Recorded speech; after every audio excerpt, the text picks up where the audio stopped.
Deux chiffres ont tout fait basculer. Des tonnes déclarées innocentes et une charge explosive cachée au cœur d'un convoi ordinaire. Sous la poussière des routes frontalières, la contradiction entre un chargement banal et une menace chimique capable de ravager des milliers de vies a révélé un gouffre invisible. Que signifie réellement cette découverte pour un pays qui cherche, sous Ibrahim Traoré, à prouver qu'il peut tenir debout sans tuteur extérieur? Un instant suffira pour montrer jusqu'où cette vérité peut mener. Le récit s'élargit dès que la cargaison piégée cesse d'être un incident isolé et devient la preuve tangible d'un système organisé visant à fragiliser l'État burkinabé. La promesse implicite derrière l'enquête est claire. Offrir au pays une chance réelle de reprendre le contrôle de ses frontières et de son destin collectif grâce à une sécurité reconstruite sur des fondations plus solides. En filigrane, cette affaire pose un risque immédiat. Si un seul camion peut contenir des explosifs capables de détruire des infrastructures vitales, combien d'autres ont déjà franchi les postes de contrôle sans être détectés? Chaque détail exhumé, les fûts camouflés, les itinéraires nocturnes, les faux cachets, rappelle que le Burkina Faso se trouve devant une course contre le temps où l'erreur n'a plus de place. Une micro-faille dans la vigilance pourrait rouvrir la porte au réseau criminel, tandis qu'un sursaut collectif pourrait renforcer une souveraineté que beaucoup pensaient perdue. Le pays est-il prêt à affronter l'ampleur de ce défi? Deux révélations initiales ont bouleversé le cadre de l'enquête. D'abord, l'existence d'au moins 20 passages frontaliers compromis au cours des 12 derniers mois. Ensuite, la confirmation que plusieurs convois similaires transportaient des substances capables d'alimenter une déstabilisation régionale. Ces deux faits, mis côte à côte, ont transformé une simple saisie douanière en un signal d'alarme stratégique pour tout le Burkina Faso. Lorsque les premiers fûts ont été ouverts, les agents ont compris qu'ils ne se trouvaient pas devant une cargaison ordinaire, mais devant un puzzle logistique soigneusement construit, un ciment posé pour dissimuler, des faux documents parfaitement alignés, des parcours nocturnes répétés. Chaque élément semblait pensé pour passer sous les radars. À ce stade, le pays ne pouvait ignorer la nature systémique de la menace. Sous la direction d'Ibrahim Traoré, les équipes de renseignement ont rapidement superposé les données provenant des postes frontaliers, des interceptions téléphoniques et des témoignages recueillis dans les villages périphériques. Une cartographie nouvelle émergeait, celle d'un réseau qui exploitait les failles administratives, les complicités internes et les routes secondaires reliant plusieurs points du Sahel. Cette dynamique n'était pas seulement criminelle, elle révélait un enjeu de souveraineté longtemps sous-estimé. La fragilité institutionnelle qui avait marqué les années précédentes offrait un terrain fertile aux trafiquants cherchant à introduire des explosifs, du cyanure et des médicaments contrefaits dans un pays en état d'alerte constant. Les faits indiquaient également que ces cargaisons ne visaient pas le marché noir classique. Elles suivaient une logique de guerre invisible. Affaiblir l'État, tester ses réflexes, mesurer sa capacité de réponse. Dans le contexte plus large du Sahel, où les groupes armés cherchaient à contourner les frontières officielles, l'épisode du convoi n'était qu'une pièce d'un échiquier bien plus vaste. Le Burkina Faso entrait, malgré lui, dans une confrontation où chaque découverte, chaque chiffre, chaque poste de contrôle devenait une ligne de front. Les premiers retours de terrain ont mis en lumière deux figures essentielles pour comprendre l'évolution de la crise. Un douanier vétéran du poste sud et un jeune officier chargé de la coordination des vérifications nocturnes. Le premier, après 20 ans passés sur les routes transfrontalières, affirmait n'avoir jamais vu une cargaison dont la structure camouflée était aussi sophistiquée. Il décrivait des fûts parfaitement scellés, un arrimage pensé pour résister aux inspections rapides, et un chauffeur qui maîtrisait, avec un calme étonnant, chaque détail administratif du chargement. Le second officier, plus jeune mais rompu aux procédures, avait remarqué une anomalie récurrente. 3 camions différents, sur 3 semaines, avaient franchi la frontière entre 2h et 3h du matin, tous avec des documents provenant du même bureau d'émission. Il avait commencé à comparer les itinéraires GPS recueillis lors des arrêts précédents et mis en évidence une boucle identique reliant plusieurs villages reculés où, jusqu'alors, aucune activité commerciale notable n'avait été signalée. Ces deux témoignages, mis en perspective, ont permis d'établir un premier schéma. Le trafic ne reposait pas sur la dissimulation seule, mais sur une connaissance intime des comportements administratifs et des moments de relâchement institutionnel. L'impact initial de ces observations s'est fait sentir immédiatement. Les équipes ont modifié leurs horaires, renforcé les vérifications et commencé à surveiller les routes secondaires plutôt que les axes principaux. Ce changement d'angle a révélé une vérité fondamentale. Une menace invisible peut prospérer tant qu'on observe au mauvais endroit. Avant la saisie, le convoi n'était qu'un numéro inscrit sur un registre poussiéreux. Après la saisie, il devenait l'élément déclencheur d'une chaîne d'événements qui allait remodeler la manière dont le Burkina Faso percevait sa propre sécurité. Ce glissement soudain, de la routine à l'alerte rouge, est le point où tout commence. Au moment où les agents soulèvent la première couche de ciment, un basculement s'opère. Les engrenages administratifs, habitués à fonctionner sur un rythme lent et prévisible, se mettent à tourner plus vite. Les armes se révèlent, le cyanure apparaît, les médicaments contrefaits s'empilent. L'évidence est brutale. Ce convoi n'est pas un accident, mais la partie émergée d'un mécanisme plus vaste. Les équipes, surprises puis galvanisées, enclenchent immédiatement un protocole d'urgence. Les communications internes se multiplient, les unités périphériques reçoivent l'ordre de vérifier l'ensemble des passages secondaires. Les postes frontaliers, auparavant calmes, se transforment en zones d'effervescence où chaque sac, chaque palette, chaque seau devient suspect. Le tournant opère ensuite dans les centres de commandement. Ibrahim Traoré suit l'évolution des rapports avec une précision méthodique. Il exige des recoupements rapides, impose des vérifications croisées, demande une cartographie instantanée des flux entrants sur les 2 dernières semaines. Les équipes de renseignement fouillent les dossiers, comparent les trajets, analysent les signatures figurant sur les documents saisis. Un schéma s'ébauche, puis s'affine, et soudain, la logique se met en place. Les convois incriminés empruntent des horaires identiques, répètent les mêmes arrêts, et présentent des caches aussi ingénieuses que dangereuses. La montée en intensité se fait sentir à mesure que les données convergent. Sur le terrain, les soldats renforcent les points sensibles, les populations locales signalent des mouvements inhabituels, les réseaux clandestins sentent la pression. Certains disparaissent, d'autres réagissent, les opérations de surveillance deviennent plus agressives, des drones survolent les corridors suspects, les routes secondaires sont barrées. Il ne s'agit plus d'un simple acte de contrôle. C'est une lutte de rythme, une guerre d'anticipation. Le point culminant survient lorsqu'un second convoi, pressenti comme porteur de charges similaires, tente de franchir une zone peu surveillée. Cette fois, les équipes sont prêtes. Les véhicules sont stoppés rapidement. La fouille révèle des composants interdits, confirmant que le premier incident n'était qu'un signal. Le réseau, pris de vitesse, commet des erreurs. Les communications interceptées dévoilent un sentiment d'urgence chez les contrebandiers, comme si l'étau se refermait plus vite que prévu. Une fois le haut de la vague franchi, la phase de répercussion s'installe. Le pays comprend l'ampleur du problème. Les institutions doivent s'adapter, les procédures doivent être repensées, les routes doivent être reconfigurées. Les douaniers, rajeunis par la pression de l'événement, adoptent de nouveaux réflexes. Ce n'est plus une affaire isolée, c'est une alerte nationale, une transition forcée vers une souveraineté qui ne peut plus se contenter d'être théorique. Et au cœur de cette transition, la question demeure ouverte, suspendue depuis le premier instant. Quelles fissures internes ont permis à cette menace de s'installer si longtemps ? Le point de départ est clair.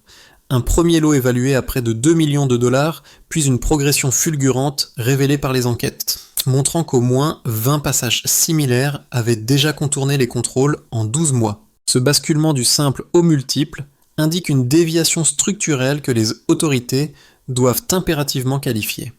La phrase essentielle pour comprendre l'enjeu est simple. Cette série de chiffres montre comment un réseau peut se consolider lorsque les fissures institutionnelles ne sont pas colmatées à temps. Sous la supervision d'Ibrahim Traoré, les analystes ont rassemblé les données avec une rigueur rare. La valeur initiale, les 2 millions saisis, n'est pas seulement un montant financier. Elle représente une densité de risque mesurable, une masse de danger concentrée dans un seul camion. La variation, en découvrant les flux répétés sur 12 mois, transforme cette menace ponctuelle en un phénomène récurrent. La comparaison entre ces deux niveaux constitue la clé de lecture. On passe d'un signal isolé à un corpus d'événements structurés capable de fragiliser l'ossature sécuritaire du pays. Le deuxième chiffre, 150 tonnes par convoi, illustre l'ampleur matérielle du trafic. Ce volume n'indique pas seulement une logistique importante, il décrit la capacité d'un réseau à mobiliser des ressources lourdes tout en restant discret. Les enquêteurs ont rapidement compris que ce tonnage ne pouvait circuler sans complicité, sans tolérance tacite ou sans contournement maîtrisé des points sensibles. Chaque tonne transporte une possibilité de rupture. Rupture des infrastructures, rupture sociale en cas d'attaque, rupture de confiance envers les institutions en charge des frontières. Cette donnée quantitative fonctionne ainsi comme un révélateur de vulnérabilité distribué à large échelle. Enfin, le troisième chiffre, 4 millions de dollars de transactions suspectes, décrit la profondeur financière du système. Ces flux monétaires, disséminés dans plus de 50 comptes, montrent que le réseau ne repose pas sur l'opportunisme, mais sur une organisation méthodique capable de contourner les contrôles bancaires et de maintenir une chaîne d'approvisionnement stable. La transition entre un chiffre isolé et une architecture financière complète donne à voir la mécanique interne d'une économie clandestine mature. Chaque bloc de données fonctionne alors comme une couche superposée, les volumes révèlent la logistique, les montants révèlent la structure et les fréquences révèlent la stratégie. C'est précisément cette articulation que les équipes ont dû démonter. Identifier les liens, recouper les rythmes, repérer les accélérations anormales. Les chiffres n'étaient pas des constats statiques, ils étaient des trajectoires.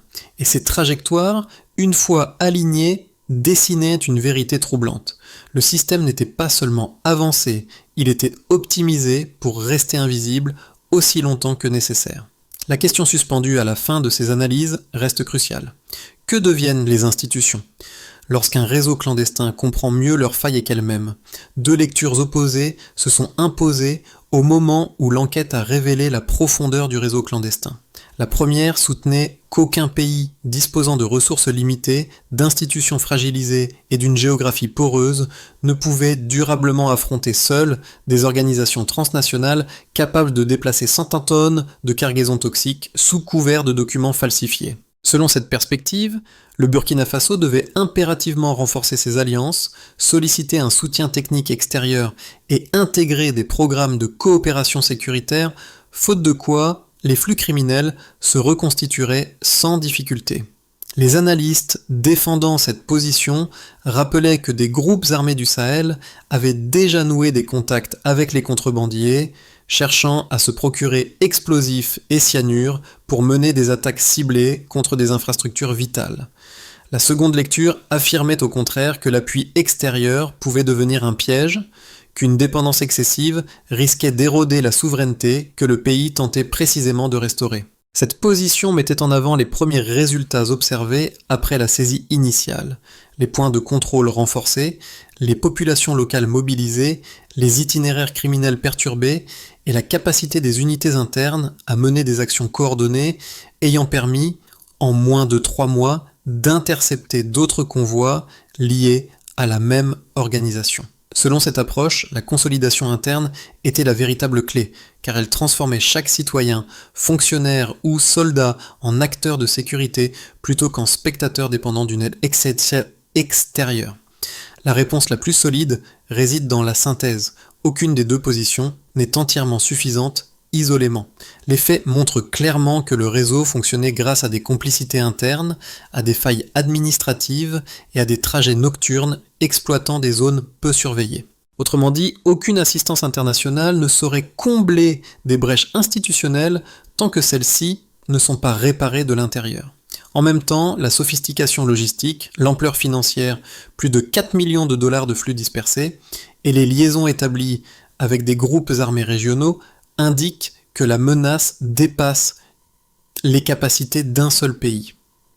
La véritable solidité stratégique repose donc sur un équilibre mûrement construit. Renforcer la souveraineté opérationnelle tout en choisissant, avec discernement, les coopérations qui n'érodent pas l'autonomie, mais soutiennent la consolidation interne. Un détail change tout. Lorsque les équipes passent en revue les enregistrements des points de contrôle, un élément apparemment anodin apparaît. 3 signatures identiques apposées sur des documents issus de bureaux différents, mais datés à des heures quasi simultanées.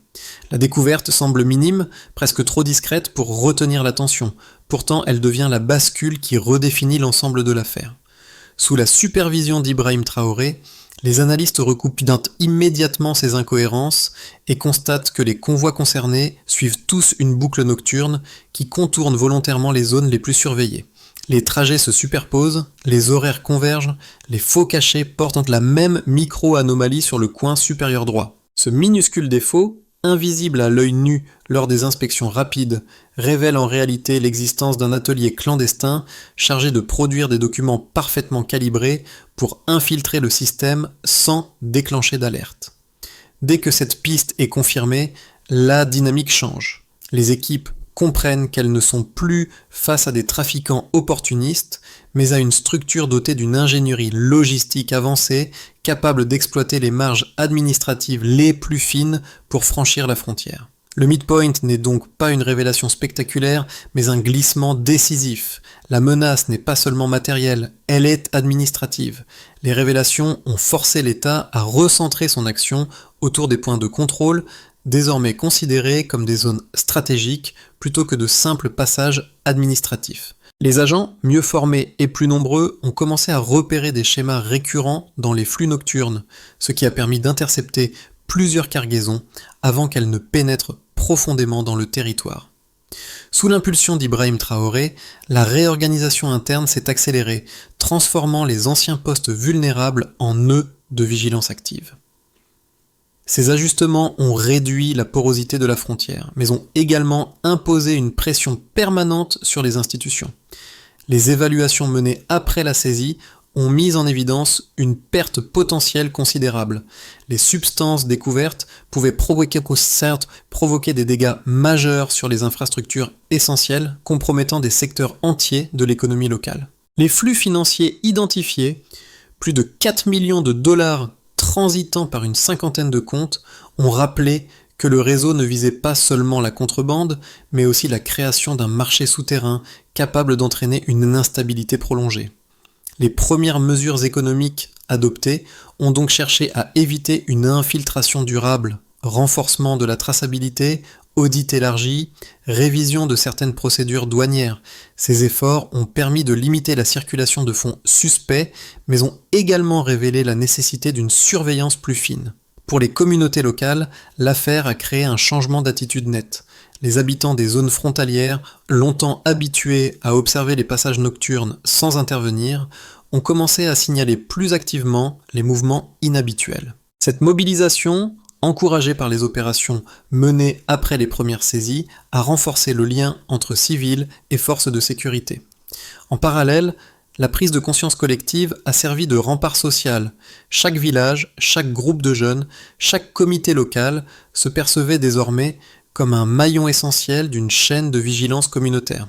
Cette dynamique a consolidé un sentiment de souveraineté quotidienne, ancré dans des gestes simples. Les pays voisins ont observé le tournant avec attention, conscients que les routes criminelles traversant le Burkina Faso s'inscrivaient dans un système transfrontalier élargi.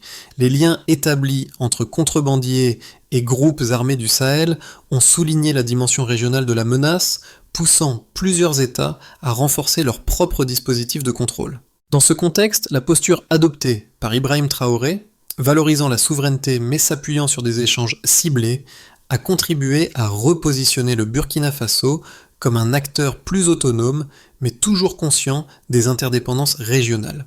Ce repositionnement a créé une zone d'incertitude stratégique, une avancée significative, mais encore fragile. Dans les prochains mois, la continuité des réformes amorcées après les saisies pourrait stabiliser la situation sans bouleversement majeur. Les points de contrôle renforcés, la vigilance accrue des populations locales et la réorganisation progressive des douanes permettraient de réduire le flux de convois suspects. Les réseaux criminels chercheraient à s'adapter, mais leur marge de manœuvre serait limitée par la pression constante exercée sur les routes secondaires et les corridors de contournement. Dans ce scénario, l'État maintient un équilibre délicat. Les progrès sont réels, les brèches existent encore, mais la trajectoire reste orientée vers une haute autonomie pragmatique. Si les mesures actuelles produisent un effet d'entraînement, le Burkina Faso pourrait devenir un pôle de stabilité inattendu dans le Sahel. Les actions coordonnées menées dans les 3 premiers mois après la découverte du convoi montrent que les unités internes peuvent agir rapidement lorsqu'elles disposent d'informations fiables. Si cette dynamique s'amplifie, d'autres États voisins pourraient adopter des procédures similaires, créant une sorte de corridor de vigilance régionale qui réduit drastiquement la capacité des groupes armés à circuler.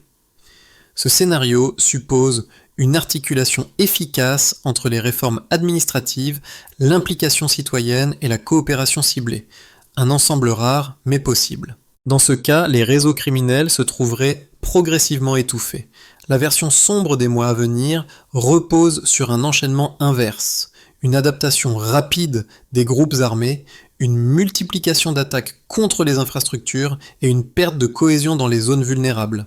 Les réseaux pourraient exploiter d'autres brèches administratives, étendre leurs flux financiers ou nouer de nouvelles complicités internes. Dans un tel contexte, l'État serait contraint de concentrer ses ressources sur des zones critiques, laissant d'autres régions s'affaiblir. L'isolement deviendrait un risque réel, tant au niveau politique qu'économique. Un élément traverse les 3 scénarios. Si les failles internes ne sont pas traitées en priorité, alors toute stratégie, même la plus ambitieuse, restera partielle. La menace étant structurelle, seule une consolidation institutionnelle cohérente peut modifier durablement le cours des événements. Pour de nombreux citoyens, cette affaire dépasse largement le cadre d'une saisie spectaculaire. Elle révèle la manière dont une menace peut s'insinuer silencieusement dans le quotidien, au détour d'un poste de contrôle ou d'un simple convoi que l'on pensait anodin. Pour le premier groupe, les habitants des zones frontalières, l'impact se mesure dans les gestes de vigilance renouvelés, surveiller les passages nocturnes, signaler les comportements suspects, comprendre que leur rôle ne se limite plus à subir, mais à prévenir. Ce basculement transforme la routine en responsabilité collective. Pour le deuxième groupe, les travailleurs des infrastructures essentielles, les implications sont encore plus directes. Les explosifs et le cyanure découverts auraient pu viser les réseaux d'eau, de transport ou d'énergie, créant une vulnérabilité qui toucherait des milliers de familles. Leur rapport à la sécurité devient ainsi plus concret. La protection de leurs installations n'est plus seulement une obligation technique, mais une garantie vitale pour les communautés qu'ils servent. La menace abstraite prend la forme d'un danger tangible. Pour le troisième groupe, les jeunes notamment, cette affaire devient un signal de mobilisation. Ils perçoivent que la souveraineté n'est pas une idée lointaine, mais un terrain sur lequel ils peuvent agir, s'engager dans des initiatives locales, se former au métier de la sécurité ou participer aux comités citoyens qui émergent autour des zones sensibles. La prise de conscience devient un moteur et non un frein. À travers ces 3 angles, une réalité s'impose. La sécurité n'est pas seulement institutionnelle, elle est partagée. La mise en place d'une stratégie durable exige une feuille de route précise, articulée autour de responsabilités clairement réparties entre institutions, forces locales et acteurs communautaires. Sous l'impulsion d'Ibrahim Traoré, cette démarche doit s'appuyer sur une série d'actions mesurables, chacune conçue pour fermer une brèche structurelle plutôt que de réagir ponctuellement aux flux criminels.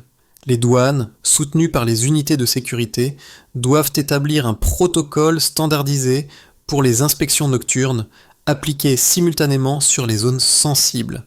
Les résultats seront mesurés par le nombre de convois vérifiés et la stabilité des horaires de rotation. L'objectif n'est pas la rigidité, mais la cohérence. Les services internes identifient les bureaux générant des documents suspects, puis y déploient des équipes indépendantes chargées d'auditer les procédures. Le succès se mesure à la réduction des incohérences, notamment des signatures multiples, faux cachés et anomalies répétées relevées dans les flux antérieurs. Cette étape ferme la porte aux complicités internes. Les autorités locales créent des comités de veille composés de représentants de villages, transporteurs et jeunes mobilisés. Ils signalent les mouvements atypiques, particulièrement les passages nocturnes. Leur efficacité se vérifie par la fréquence des alertes pertinentes et la rapidité de relais aux forces de sécurité.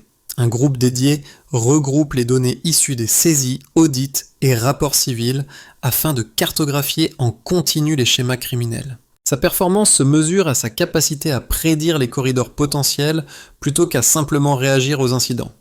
Chaque trimestre, un comité stratégique réévalue les résultats et modifie les priorités. Cette dynamique prévient l'immobilisme et garantit un pilotage précis. À travers ces 5 axes, la souveraineté se construit comme une mécanique vivante, ajustable et exigeante.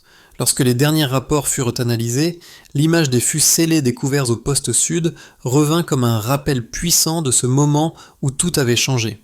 Ce n'était plus seulement une scène d'enquête, c'était le premier miroir d'un pays qui apprenait à reconnaître ses failles et à s'en saisir pour se reconstruire. Dans le silence des archives, les signatures nocturnes identiques, ces traces presque invisibles, prenaient une dimension nouvelle, celle d'un avertissement que l'on n'a plus le droit d'ignorer. Sous la conduite d'Ibrahim Traoré, cette matière brute, un sceau déformé, un ciment trop lisse, un document trop propre, devenait une leçon de lucidité collective. Le Burkina Faso n'avançait pas avec triomphalisme, mais avec une conscience accrue de ce que signifie bâtir une souveraineté réelle. Être capable de regarder ses propres vulnérabilités en face et de les transformer en levier d'action. Chaque poste frontalier, chaque agent, chaque village se découvrait partie prenante d'une mécanique plus vaste où la protection du pays ne relevait plus d'une poignée de spécialistes mais d'une vigilance partagée. Dans cette trajectoire nouvelle, une certitude se dessinait. La force naît de la lucidité. L'histoire qui a commencé par une cargaison piégée s'achève sur une idée simple. La souveraineté n'est jamais acquise, elle se cultive chaque jour.